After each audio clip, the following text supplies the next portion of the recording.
Salut tout le monde, c'est Ghost et j'espère que vous allez bien. Aujourd'hui je suis à Himeji, comme vous le savez si vous avez vu la vidéo à Osaka.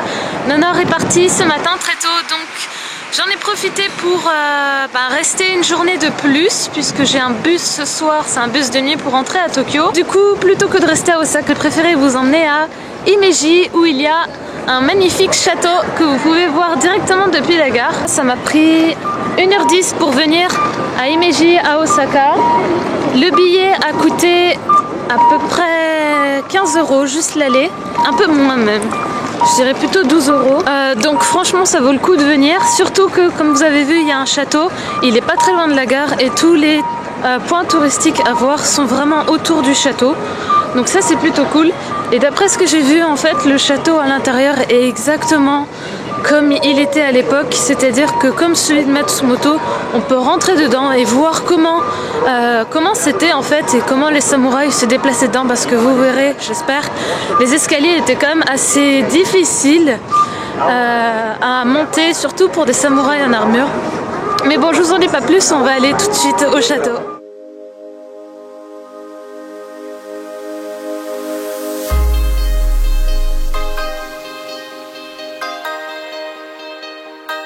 Le château est encore gardé par des samouraïs. Alors l'entrée coûte 1040 yens, donc ça fait à peu près 8,50 € on va dire. Sauf que pour 1040 yens, vous avez l'accès au parc qui est juste à côté du château, ainsi qu'au château, et la visite du château dure apparemment 2-3 heures, donc je pense qu'on va avoir pas mal de choses à montrer.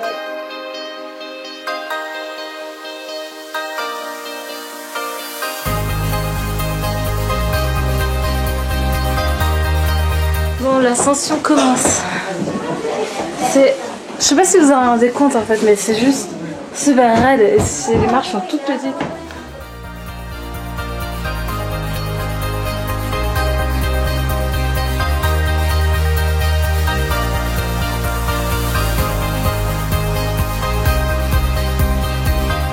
Bon, pour l'instant, ce château me plaît beaucoup. Et ce qu'il faut savoir, c'est qu'il est classé au patrimoine de l'UNESCO. Donc rien que ça, c'est pas rien.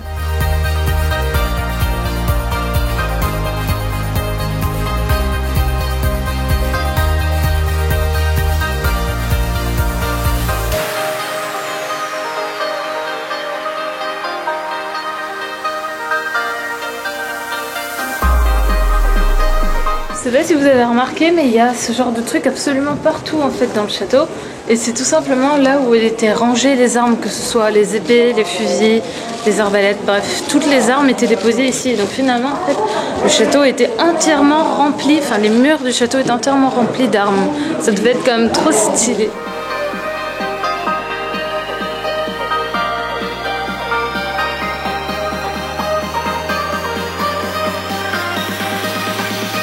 Bon, c'est parti pour la traversée de toute la muraille.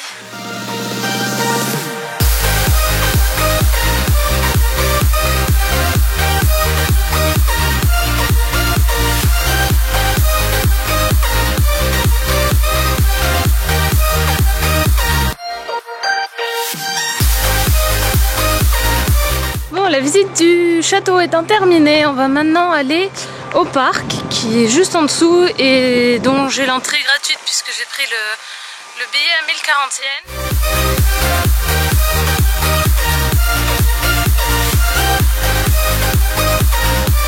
Au Japon, il y a des tampons absolument partout, que vous alliez dans des parcs, que vous alliez dans des musées ou tout simplement des stations de gare. Et donc du coup, on se retrouve après avec des carnets qui sont... Enfin, moi j'ai pris un carnet dès le début, qui sont juste remplis de tampons de tous les trucs que j'ai pu visiter. Allez. Donc voilà, après ça vous fait, je trouve, un super bon souvenir de tout ce que vous avez pu visiter, et puis c'est toujours sympa, c'est rigolo. Et maintenant c'est parti pour le Kokoen, c'est le parc qui est juste à côté du château.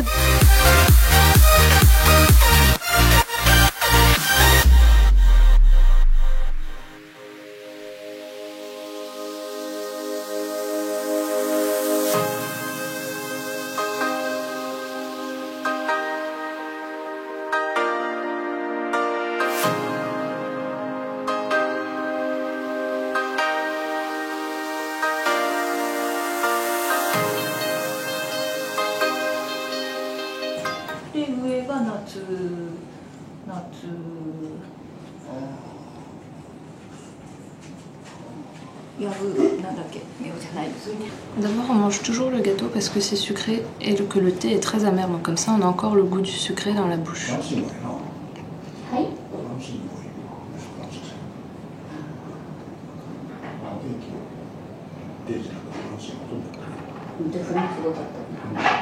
C'est super bon, c'est vraiment trop bon.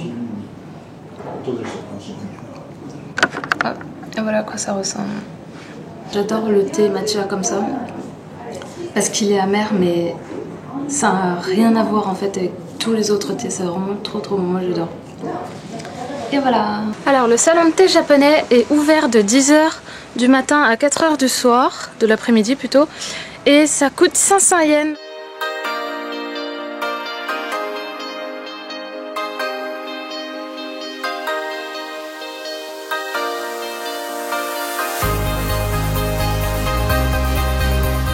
Bon voilà, le jardin est terminé. Personnellement, j'ai juste adoré. Je sais pas si vous avez remarqué, mais en fait, il est divisé en plusieurs parties. À chaque fois, c'est un coin différent. Soit c'est des fleurs, soit c'est des bambous, ou alors c'est une maison de thé. Enfin, pas mal de thèmes comme ça différents. Et chacun, ils sont tous reliés en fait par ces couloirs, comme à l'ancienne. On a l'impression d'être perdu dans une vieille ville japonaise. Enfin, c'est juste super beau. Donc pour 40 yens, franchement, je vous recommande vraiment de le faire en même temps que le château. Ce serait vraiment dommage de le louper. Maintenant, je vais voir pour visiter une fabrique de saké. Bon, nous voilà enfin à l'usine de saké qui s'appelle Nadagiku Brewery. Alors c'est pas vraiment une usine, hein, c'est juste que là j'ai plus le mot en tête. Donc la visite est gratuite et c'est entièrement libre d'accès en fait. Ça veut dire que vous pouvez venir quand vous voulez et voir comme bon vous semble en fait à l'intérieur.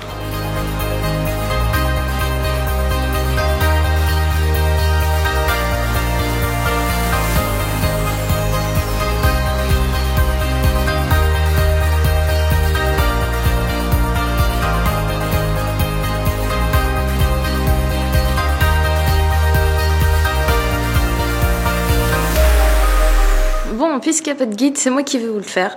Donc la brasserie de Nadagiku, elle a été ouverte en 1910 et depuis 1993, ils ont ouvert leurs portes pour qu'on puisse visiter justement leur usine ou en tout cas juste une partie. Pour ceux qui ne savent pas ce que c'est, le saké, c'est de l'alcool à base de riz et c'est l'alcool le plus répandu en Asie mais surtout au Japon. À la base, saké, ça signifie l'alcool en général. Donc les Japonais, pour parler plus spécifiquement de leur alcool de riz, ils utilisent le terme o-saké. O-saké, la partie O est un terme honorifique en fait, qu'il place devant aussi d'autres termes en japonais. La fabrication du saké se fait en 7 étapes. La première, c'est récolter le riz qui a été semé uniquement pour le saké, c'est-à-dire que c'est un riz qu'on ne mangera jamais. La deuxième étape, c'est tout simplement de laver le riz pour qu'on puisse ensuite le cuire comme n'importe quel riz. Après, il y a l'étape du koji, c'est-à-dire qu'on prépare le riz d'une certaine façon qui s'appelle koji. J'en sais pas vraiment plus puisque le personnel ne parle pas anglais, que j'ai personne pour me l'expliquer, mais je vous le mettrai sur la vidéo. Ensuite, il y a la fermentation qui dure de 20 à 30 jours. Ça dépend des riz, ou ça dépend du saké plutôt. Et ensuite, on a la période où tout le riz en fait est filtré pour que s'écoule justement le saké. Et ensuite, c'est mis en bouteille et à déguster. Et c'est ce qu'on va faire d'ailleurs juste après. Juste à côté de la brasserie, il y a tout simplement une boutique et c'est là que vous pouvez déguster le saké et aussi en acheter. Bon, je vais goûter cette bouteille qui est une bouteille spéciale pour l'anniversaire de Himeji, du château de Himeji. Tiens, itadakimasu.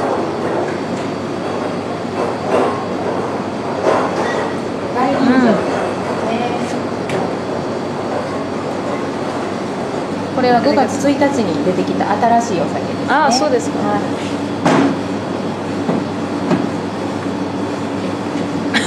Ah, celui-là il est un peu plus fort.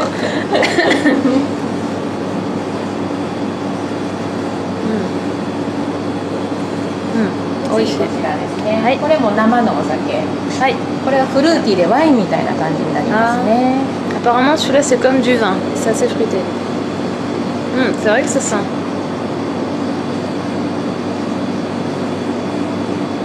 Ah, celui-là, il fait pas du tout alcoolisé. Ah, so desu ka. En fait, c'est dangereux parce que le saké en général, c'est pas si fort. Mais en fait, derrière, ça attaque bien. À part le deuxième qui était un peu fort, les autres étaient super bons et assez doux en fait. C'est traître. Oh, kirei. でさっきのちょっとワインみたいなお酒って言ってたんですけど、熱処理、火を入れるとこれになります。同じお酒ですね。Arigato.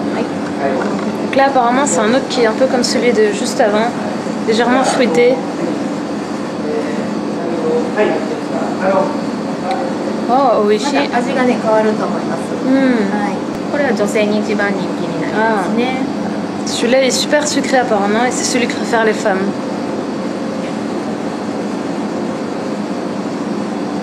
Oh.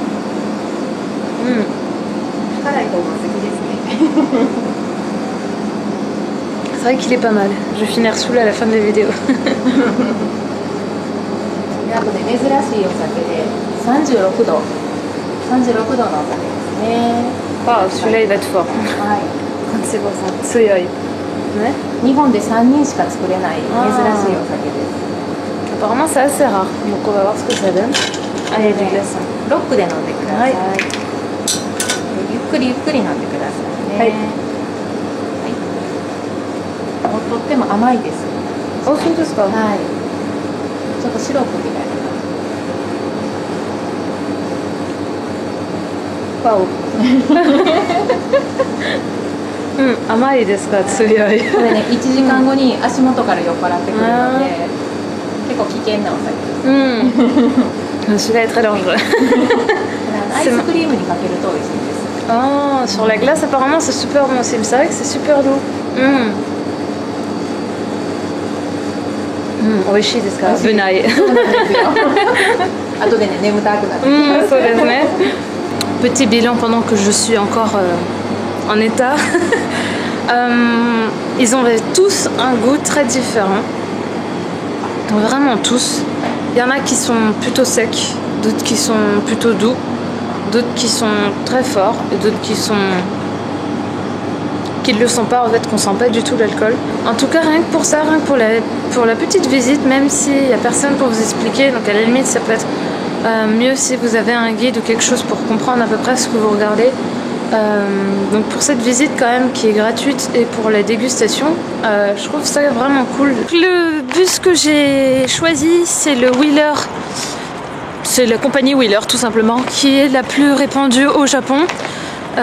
J'ai payé à peu près 45 € pour prendre le bus que je vais rejoindre là en ce moment même. Ce qui me fait économiser juste 120 € sur le billet de train. Donc voilà à quoi va ressembler mon bus. Bon bah voilà, c'était juste pour vous montrer à quoi ressemble le bus de nuit. Il part à 20h45, on arrive à 6h30 à Tokyo, à la gare de Shinjuku. Donc je suis pas arrivée, enfin c'est vraiment l'utilité en fait de ce bus, surtout qu'il y en a assez souvent et pour aller un peu n'importe où, c'est qu'il y en a beaucoup et qui sont assez confortables. J'ai une petite couverture aussi. Donc voilà, j'espère en tout cas que cette vidéo vous a plu. Si c'est le cas, comme d'habitude, n'hésitez pas à mettre un petit pouce bleu et puis on se dit à la prochaine fois. Tchuss. And be the boss of your destiny.